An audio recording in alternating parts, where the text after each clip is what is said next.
Now, obviously, the running time is something that I was so fascinated by, because when I first heard that it was like an hour and 47 minutes, I thought that was really interesting, because usually movies are based in a World War II setting, or like 2 hours, 2.5 hours. So I'm curious, was that something you intended on from the beginning? Because to me, when you're watching it, I'm like, this is a perfect length. But I'm curious, is that you always intended it to be under 2 hours? I wanted it to be as intense an experience as possible, and therefore as lean and stripped down and short an experience as possible. You can only sustain the degree of suspense and tension that we wanted from the film for so long before you exhaust the audience. I think perhaps, you know, people hearing that I was doing a film about Dunkirk, particularly British people who know the story already, thinking big historical epic, they're imagining a 3-hour film with a lot of talk and all the rest. What I did is I wrote a script that was 76 pages, just really half the length of my other screenplays, because I didn't want to tell the story in words. I didn't want the theatrics of people telling the audience why you should care about them. I wanted to care about them just because of the physical situation that they were in. And in that way, build up a subjective experience of the events at Dunkirk that would hopefully have a cumulative quality, emotional quality through the course of the film. It would pay off at the end of the film without ever being overly theatrical or sentimentalizing, you know, these real life events. The paradoxical physical situations that people were in Dunkirk, the overall situation itself of the 400,000 men who practically within sight of home can't get there. That was the driving force for this kind of subjective storytelling, and that was what I wanted to get across, more than anything that would be overly, I suppose, theatrical. And so the relentless pacing of it and the stripped down nature of it was something that I was very determined to stick with right from the beginning before I wrote the script. I was reading this is the coolest thing I've ever heard. Zimmer took the ticking from your own watch to make the sound of the ticking in the movie. He synthesized it. Can you tell me that story? I mean, I'm a big Zimmer fan. I love how you use his score as a leading character. To me, it's one of the leading characters in the film. Do you have the watch on today? What watch did he use it I don't. from? It's actually a pocket watch of mine. I have a bunch of different watches, and this is a particular pocket watch, and I made a series of recordings of different watches and different ticking sounds because I wanted that to be the sort of seed that the whole score would grow from. And then I handed those over to Hans, the best one in particular. He then took it and was able to synthesize it, so he could manipulate it in different ways, and it sort of creates the template or almost the tempo map for the entire score and the entire film. When you're showing the action sequences, you go from the 65 to the IMAX shots. And I'm curious, I know the editor Lee Smith does that a lot in editing, but I'm curious, when you're shooting on the day, how do you decide what shots will be 65mm and what shots will be IMAX? It's been different on the different films where we've mixed formats. On this film, we chose to mix our IMAX 70mm photography with 5perf 65mm photography, which is closer in resolution than the usual 35 that we've used in the past. So we didn't worry as much in production about mixing the formats. We try to choose particular types of scene that will lend itself to one format or the other. The overriding impetus for mixing the formats is that the IMAX camera is so loud. Doing intimate dialogue scenes with it can be very challenging. I don't like to ADR dialogue, you know, I don't like to add it afterwards. I like to use the real recordings. So that pushes you, the scenes on the boat, for example, on the Moonstone, where you're in very intimate settings, that pushes you towards the 65mm format so you can get better recordings. And then in the edit suite, what we're deciding is what aspect ratio we assign to each scene, and when we blow out bigger and when we come in smaller. It's generally something we do towards the end of the process as we've really found the shape of the film. Yeah, I mean, have you guys seen it in 70? No. Okay, the 70mm. 60 or 65, yeah. It's absolutely incredible. It's one of the most immersive experiences. And then Hans Zimmer's music, the score. I think he took Chris's clock. Yeah. And that was there from the start as well.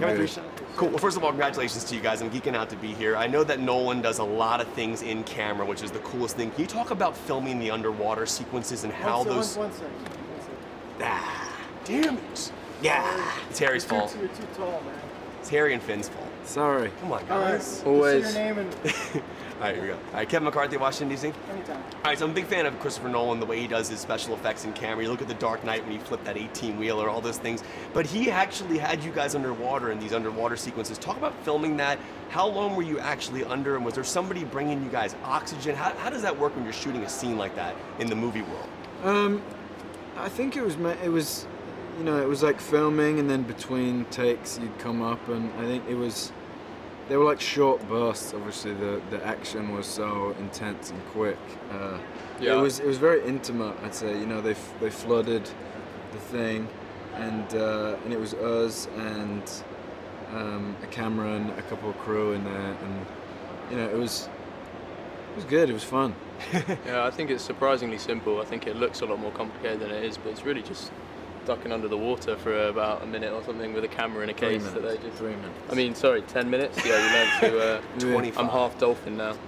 PG-13 films, you generally only get 2 F-bombs in a movie. You get the 2 F-bombs in the film. I used them all. I'm curious, did you know that when you were filming that you were getting the 2 F-bombs? And like, how does that make you feel that you have the only 2?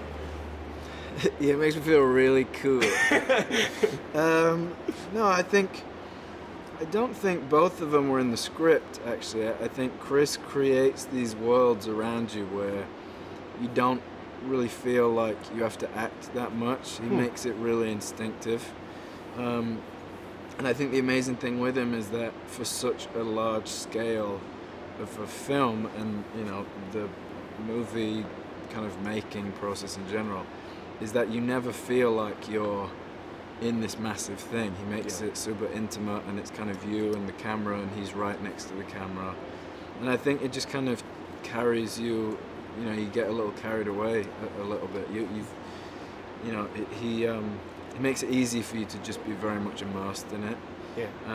And one of them I don't think was in. I think it's just, you know, he makes this world where you kind of react so naturally to something, and yeah, I used him up, unfortunately. All right, so I'm a huge fan of Christopher Nolan. I love how he does a lot of his effects in camera, and I know the flying sequences and the being on the boat. Can you talk about, I guess specifically with you first of all, didn't he have you on a gimbal with water in the background to make it look like you were actually above water? Can you talk about filming those scenes and how you were moving?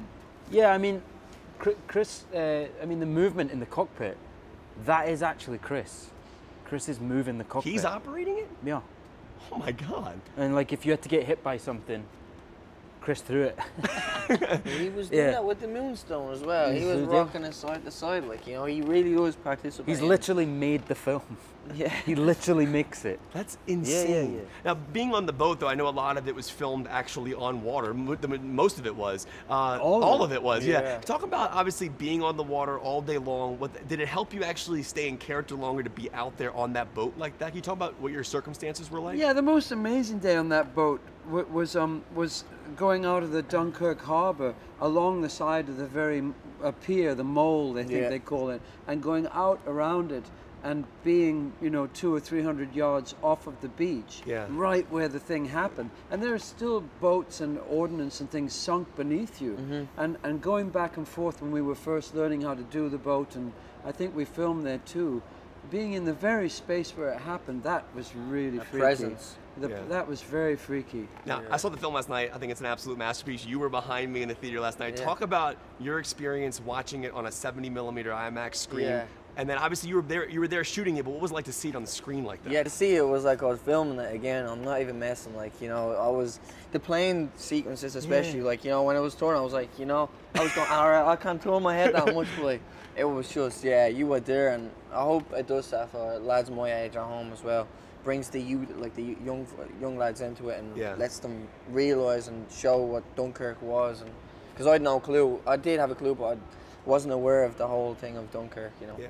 And can you talk about, like, obviously a lot of your scenes are with Tom Hardy, but you guys are in separate planes. Can you talk about when you guys were shooting those moments with the water behind you, was Hardy there with you, or were you actually speaking with him? How did those scenes work? Yeah, sometimes, we were, yeah. I mean, like, if I was off camera, when he was on camera, like, I was hooked up, we were talking to one another. It was a lot of fun, that. Yeah. You were saying you can see each other's eyes when you're flying together. Yeah, actually, when we went up in the air with actual Spitfires, you know, they're like 10 feet from each other. That's how close they can fly to one another. Oh my God. And you can see in the eye of the other pilot. You and T-Dog are mates now, aren't you? Me and T-Dog. Yeah, you're mates. Yeah, me and T-Dog, yeah, big time. T-Dog. Yeah, yeah. That's what he calls him. Tom Hardy does love dogs. And there's like a whole Instagram dedicated go. to him and his dogs, so it's really funny.